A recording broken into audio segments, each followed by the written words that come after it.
Welcome to AK classes.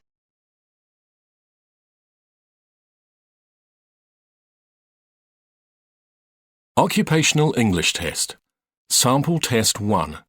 Listening Test. This test has 3 parts. In each part, you'll hear a number of different extracts. At the start of each extract, you'll hear this sound. You'll have time to read the questions before you hear each extract, and you'll hear each extract once only. Complete your answers as you listen. At the end of the test, you'll have 2 minutes to check your answers. Part A. In this part of the test, you'll hear 2 different extracts. In each extract, a health professional is talking to a patient. For questions 1 to 24, complete the notes with information you hear. Now look at the notes for Extract 1.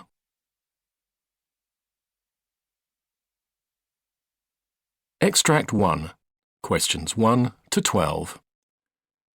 You hear a physiotherapist talking to a new patient called Ray Sands.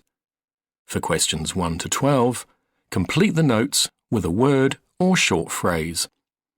You now have 30 seconds to look at the notes.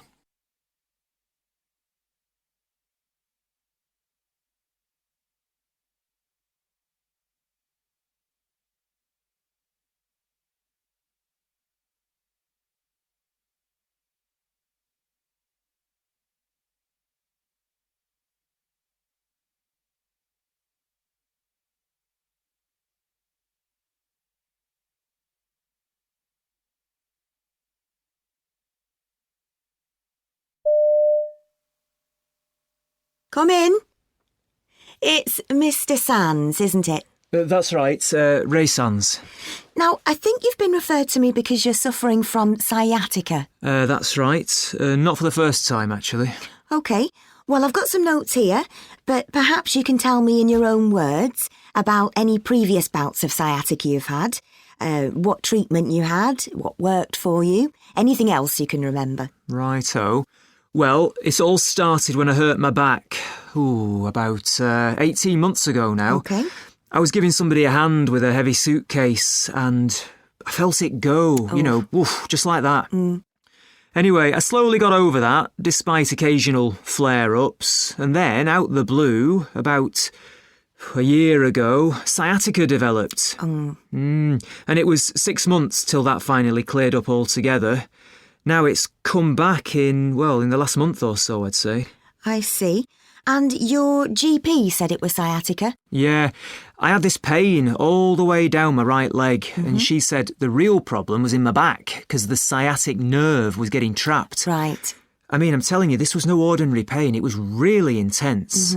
I mean, to the extent that I couldn't stand for very long, couldn't walk hardly any distance, I couldn't sleep. Oh. I mean, the most frustrating bit for me was that I couldn't even turn over in bed. It just hurt so much. I just couldn't get comfortable. Do you know what I mean? Sometimes I'd have, a sort of tingling feeling in my calves as well. Right. But then at other times, my whole leg just felt a bit numb, really. It was weird. And of course, I couldn't go to work. I'm an events organiser, so I travel about a lot. I'm setting things up for conferences, lugging stuff around, And so there was no way I could manage any of that, the state I was in. OK. So how was this treated? Well, in the first instance, I was given painkillers, obviously.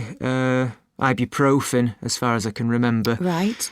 And I was told to put compression packs on the affected area. I mean, that did ease the pain a little, but I was still housebound, practically speaking. OK. Then the GP sent me to see an osteopath, and I got some treatment there, but it didn't seem to make much difference. Right. So I was referred to a sports injury specialist, of all things. And he did a number of things that did seem to ease things a little, like working on my spine and lower legs. Oh, and he gave me a set of exercises to do at home. I see. Any other treatment?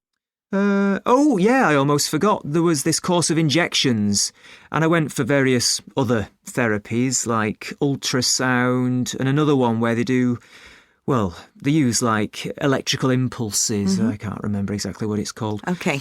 At one point, I even considered acupuncture, but by then, the other things were beginning to take effect, and the symptoms were subsiding, so I gave it a miss. So, which of these various treatments do you feel was most effective? What made the difference?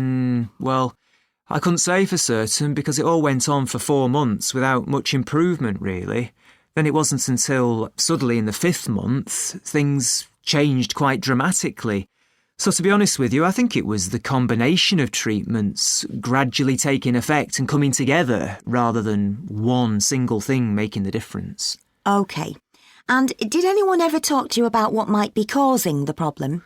Well, I think everyone assumed that a slipped disc was behind it all, but was never actually confirmed as that. I mean, I know there is this other condition where you get a lot of pain in the buttocks, but that wasn't my experience. OK. And did anyone talk to you about aspects of your lifestyle that might be contributing to the problem? Well, I remember actually there was one of the therapists.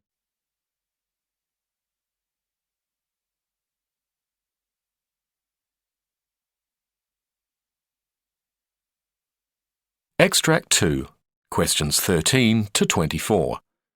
You hear a consultant dermatologist talking to a patient called Jake Ventor. For questions 13 to 24, complete the notes with a word or short phrase.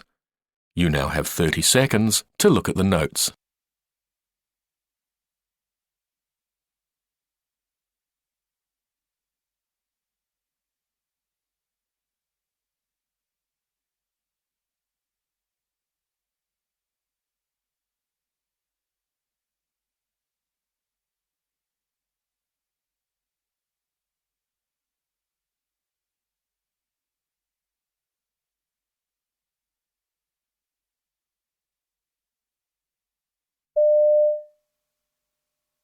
Jake Ventor?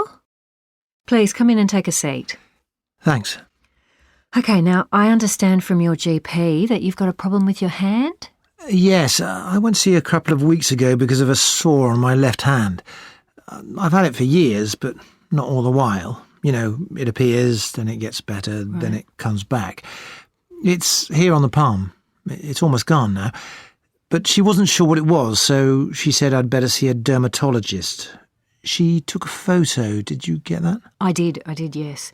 So tell me about the condition, how it feels and... Well, I always know when I'm going to get it because I have this itching beforehand. Right. I wake up at night wanting to scratch the area, though I try to stop myself.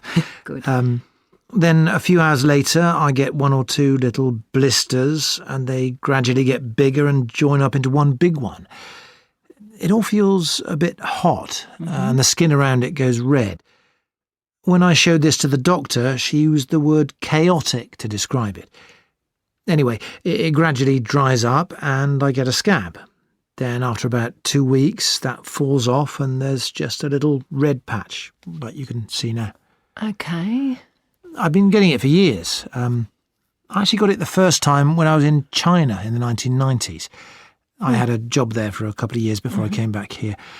That first time, I also had a similar sore on my chest, but that's never come back.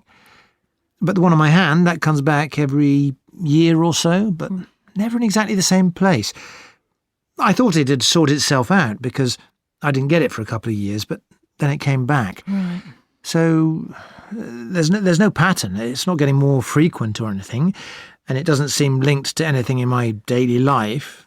Like it doesn't seem to happen when I'm run down, for example, or because of anything in my diet, or if I'm under a lot of pressure at work, that kind of thing. OK. So the doctor thought you needed to have a look.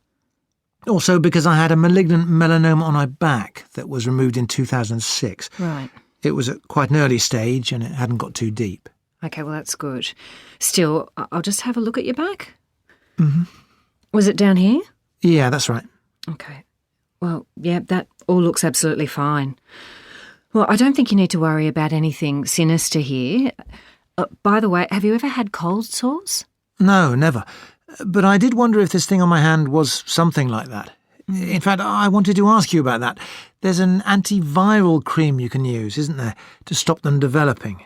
I wondered if you could prescribe me something like that. Look, the trouble is these work well on the mouth because the skin's very thin there, but I'm afraid they won't have any effect in your case because the skin on your hand's so much thicker. Oh, I see.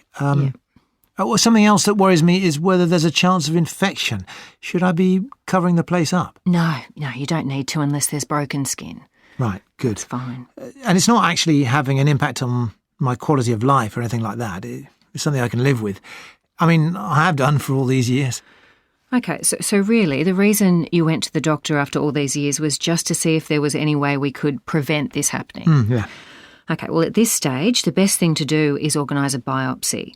It might be a bit uncomfortable, but it means we can rule certain things out. Okay.